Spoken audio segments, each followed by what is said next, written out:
the State Building Commission. Good to have you all here. It is 11 a.m. And so we will call the meeting to order. So, Ann, have we received any requests for public comment?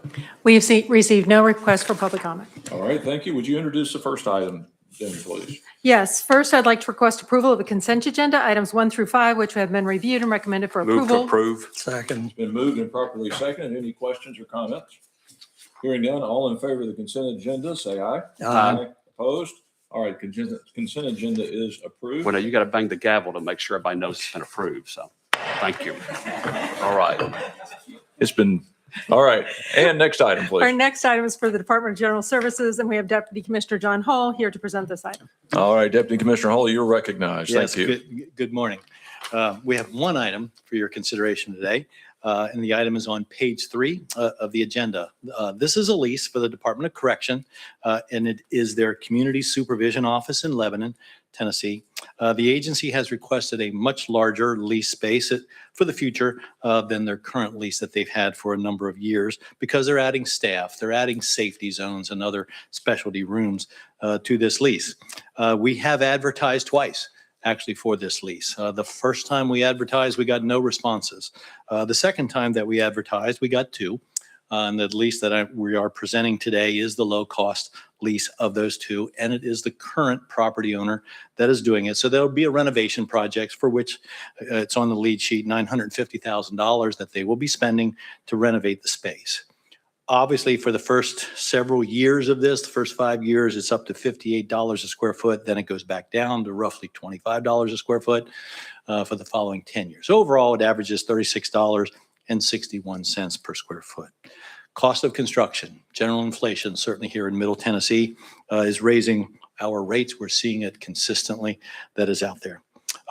In the end, though, this is the low-cost proposal that we have received, and we ask for your approval of a lease.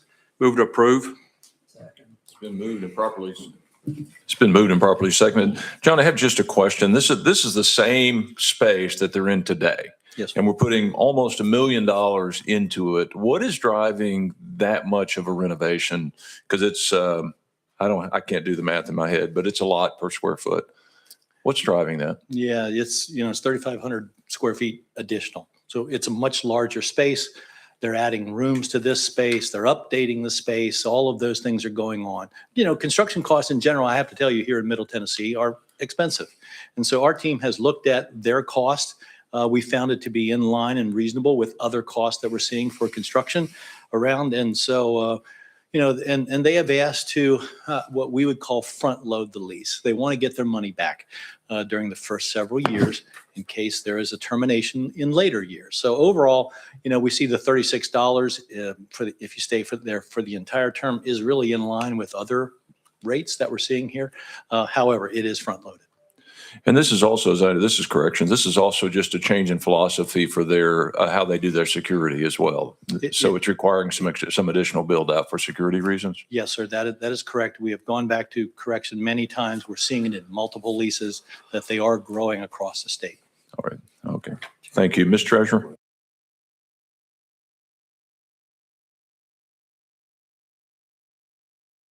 We can terminate this lease after the 60th month, et cetera. But, what if it's federally funded, then what if we have a significant federal funding decrease in the interim? The state is the one that's contracting here. The federal government is supplying some of the money in this case, although some state departments, it's virtually all the money that's supplied for leases. So what is the policy of General Services currently about that? Well, there is a termination for cause as of loss of funding. Mm-hmm. So we would get into an argument, disagreement, certainly with the landlord about, are you losing the entire amount for that? So it would just be something we'd have to go through with that particular landlord ultimately. But I got to tell you, that is why that they're front loading the lease. Well, if it happens, you'll be doing it with just about every landlord across the state. Yes, sir. That If is there's a correct. significant federal reduction. It is. And the United States is $40 trillion in debt currently. Yes, So- yes, sir. Absolutely. Part of the issue is, our agency's 100% federally funded or they're only 50% federally funded. So if I'm the property owner arguing that, did you lose all of your funding? It's just, we've not had to go address that, but it may be coming. Well, look, rather than just kind of sliding by that issue, maybe the department needs to look at having some real defined language in these terms. In other words, if it is more than 50% funded department, then this applies, et cetera, making it real clear what happens in the event that there is a reduction, because something's going to happen in the United States of America at some point in time. And the question is what and when, and I just don't want to be on the receiving end of that as contracting to all these leases across the state. Yes, sir. This Yes, is just one of many. Yes. Part of the issue is attracting property owners to want to lease with the state. I understand. It's a balance, they're in it to make money and they're pricing Well, risk. frankly, maybe we pay them a little payment up front. The rent is more front loaded, like you pointed out with these Right. improvement costs and everything. I'd much rather do that. It's an orderly fashion from a fiscal standpoint than to go into a crisis situation Yes, sir. to deal with it later, if there's a big crisis that occurs. So Mhm. just suggest those for your good thoughts. Yes, sir. Thank you. Thank you. It is an interesting point that we did hear this week that federal government's 40 trillion in debt. And I think most of us would agree that probably can't go on forever. And so we're going to probably feel that at some point. And maybe some of these long-term leases and other things that are long-term, we need to be thinking about what does happen if there is a reckoning at some point. So probably a good thing to be thinking about. Any other comments? All right. We've got a motion and a second, so we'll vote. All in favor of approval, indicate by saying aye. Opposed? All right, it passes. Thank you very much. Thank you, John. Okay, Ann, next item, please. Next, I'd like to request approval of the minutes of the Move executive. approval. Second. Been moved and properly seconded. Any questions or comments about the minutes?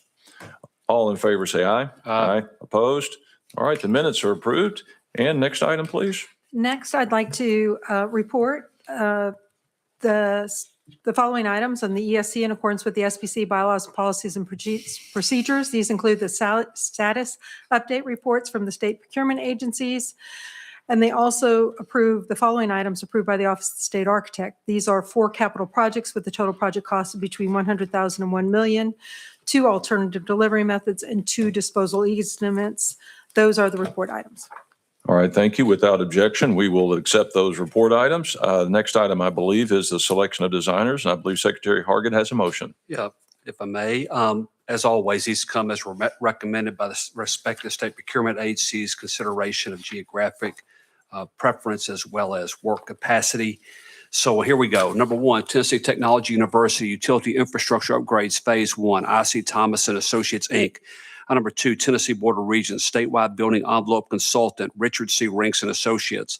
Number 3, TCAT Shovable Statewide TCAT Improvements, Johnson and Bailey Architects.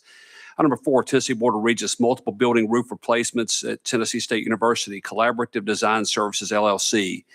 Number 5, Tennessee Board of Regents Agriculture Poultry Layer House at Tennessee State University, Meridian Architecture, PLLC. Number 6, East Tennessee State University Student Life Village, Barber McMurray Architects. Number 7, Walters State Community College Humanities MEP Improvement Energy Upgrades, Rose Engineering, Inc. Number 8, Roane State Community College Multiple Building Roof Replacements and Repairs, Upland Design Group. Number 9, Nashville State Community College Science Lab Modernization, GHP, Inc. Number 10, Department of Agriculture Pinson Seeding Cooler Replacements, Pickering Firm, Inc. Number 11, Department of Environment and Conservation, David Crockett Birthplace State Park Reconstruction Phase 1, CTI Engineers. Number 12, Department of Veteran Services, MTSVC, Raise, Clean, and Realign Headstones, Crunk Engineering. That's the motion. Thank you. I'll second that motion. Are there any comments or questions? Hearing none, all in favor say aye. Aye. Opposed? All right, it's passed. Thank you, Mr. Secretary. And Ann, next item, please. We have no further business for the commission. I have a moment of personal privilege. If we could, let's order him a gavel and pad just like that so he can preside over future meetings, all right? That would be a lot of fun. All right, thank you. All right, is there a motion to adjourn? So moved. Second. Been moved and properly seconded. All in favor say aye. Aye. Opposed? We are adjourned.